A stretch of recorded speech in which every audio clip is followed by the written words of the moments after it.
உறவுகளுக்கு வணக்கம். மாணவர்களின் மருத்துவ கனவை தடுக்கின்றதா நீட்? மாணவர்களுக்கு எதுலையாச்சும் ஒன்று சாதிக்கணும் அப்படின்றது ஒரு ஆர்வம் இருக்கும், ஆசை இருக்கும். அதில் பல பேருக்கு மருத்துவம் படிக்கணும், நம்ம ஒரு டாக்டர் ஆகணும், பல பேருக்கு சேவை செய்யணும் அப்படிங்கிற ஒரு கனவு இருக்கும். பல பேர் அப்பா நல்ல செல்வந்தராக இருப்பாங்க, மருத்துவராக இருப்பாங்க. அவங்களுக்கு தன் பிள்ளையை திருப்பி ஒரு மருத்துவராக ஆக்கணும் அப்படிங்கிற ஒரு ஆசை இருக்கும்.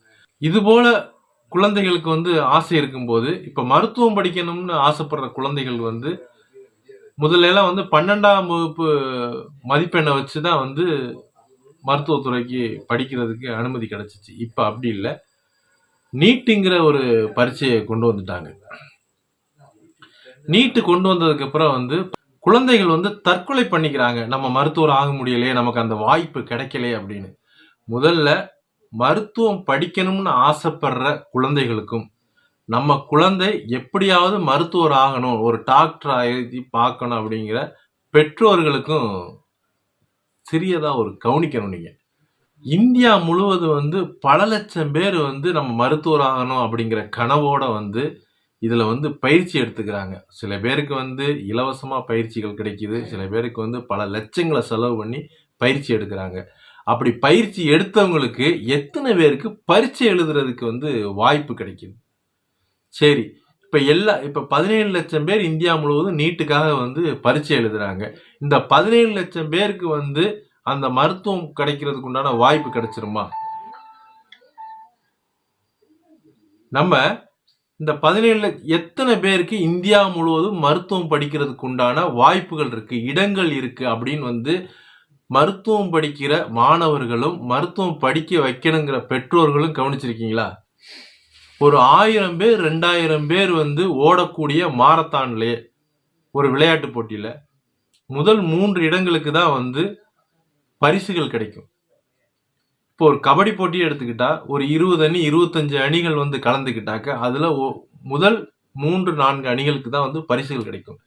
இப்படி அப்ப நம்ம படிச்சு ஒரு துறையை தேர்வு பண்ணி போகும்போது அப்ப அதுல எத்தனை இடங்கள் வாய்ப்புகள் இருக்கு அப்படிங்கிறத நம்ம கவனிக்க தவறும் போதுதான் நம்ம மனசளவுல ஒரு பக்குவப்படலை. ஒரு ஆசையில நம்ம எப்படியாவது இதுல நம்ம மருத்துவர் ஆகணும் அப்படின்னு கனவை அதிகப்படியா சுமக்கிறனால அந்த ஏமாற்றத்தை தாங்கிக்க முடியாம சில மாணவர்கள் தற்கொலை பண்ணிக்கிறாங்க. முதல்ல நீங்க கவனிக்க வேண்டியது மனசளவுல உங்களை தயார்படுத்திக்கணும். முதல்ல இந்தியா முழுவதும் நம்ம படிக்கக்கூடிய மருத்துவத்துக்கு எத்தனை இடங்கள் ஒரு வருடத்துக்கு வாய்ப்பு இருக்கு படிக்கக்கூடிய மாணவர்களுக்கு. அப்ப எத்தனை மாணவர்கள் இதற்காக பயிற்சி பெற்றுக்கிட்டு இருக்காங்க, எத்தனை மாணவர்களுக்கு பரீட்சை எழுதுறதுக்கு வாய்ப்பு இருக்கு. அப்ப நீங்க உங்களை நீங்களே முதல்ல நீங்க பரீட்சைக்காண்டி தயார்படுத்துறதை விட நீங்க மனதளவுல அந்த வாய்ப்பு எவ்வளவு பேருக்கு கிடைக்கும், நமக்கு கிடைக்கலைன்னா அடுத்து முயற்சி பண்ணுவோம், அந்த முயற்சியில தான் நீங்க இருக்கணும். நீங்க மன விரக்தியில போய் தற்கொலை பண்ணிக்க கூடாது. இந்த பூமியில வாழ்றதுக்கு அனைவருக்கும் இடம் இருக்கு. இந்த துறை இல்லைன்னா என்ன, இன்னொரு துறையை தேர்ந்தெடுங்க. முதல்ல மருத்துவம் ஏன் படிக்கணும், முதல்ல மாணவர்கள் முதல்ல தெரிஞ்சுக்கணும்.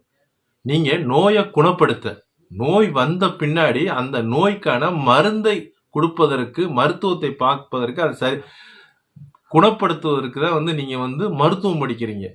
மருத்துவம் அப்படின்னு சொல்றதே உணவு சார்ந்தது தான். இங்க எல்லாருமே மருத்துவம் படிக்கலாம்.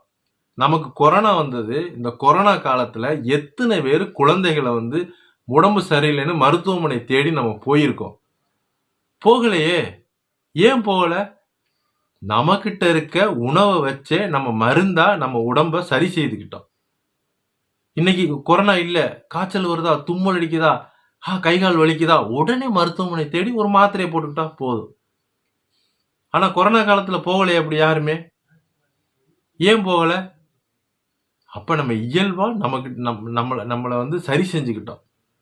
நம்மளுடைய பாரம்பரியம் என்பதே உணவே மருந்து தான். உணவு தான் முதல் மருந்து. அத யாரு வேணாலும் படிக்கலாம். மருத்துவங்கிறது யாரு வேணாலும் படிக்கலாம். நோய் வந்த பின்னாடி அந்த நோயை சீர் செய்யறதுக்கு தான் சான்றிதழ் வேணும். நீங்க மருத்துவர் அப்படிங்கிற சான்றிதழ் வேணும்.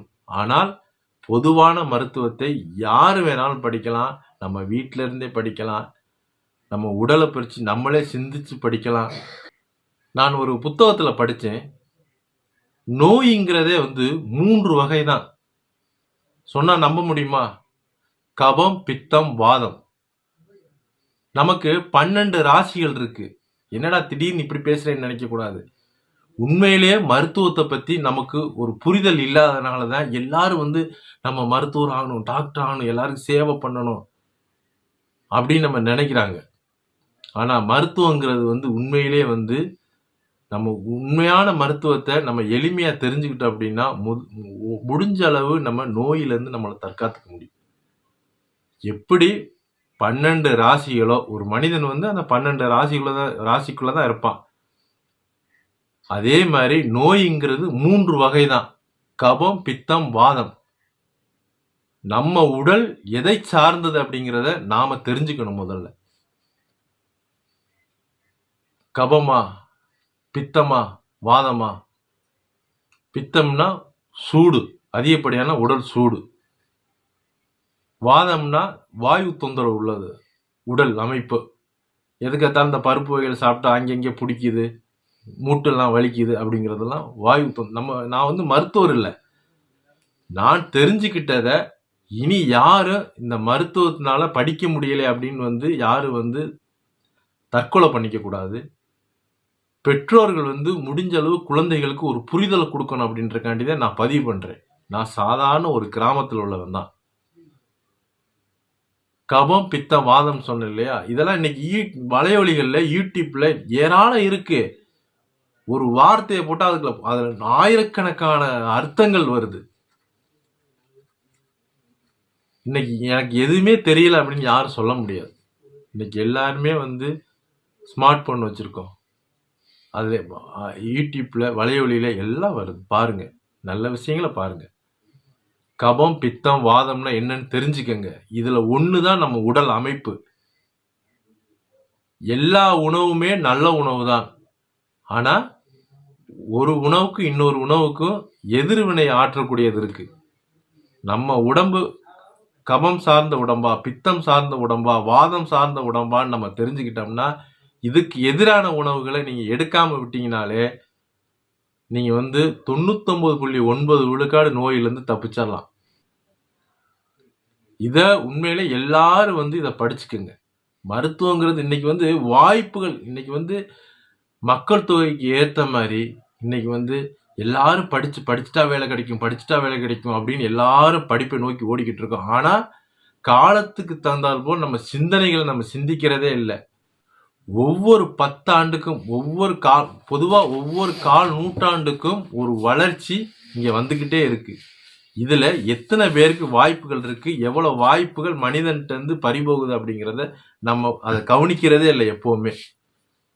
எந்த துறையா இருக்கட்டுமே, நீங்க எந்த துறையா வேணாலும் நீங்க எடுத்துக்கங்க படிப்புக்கு.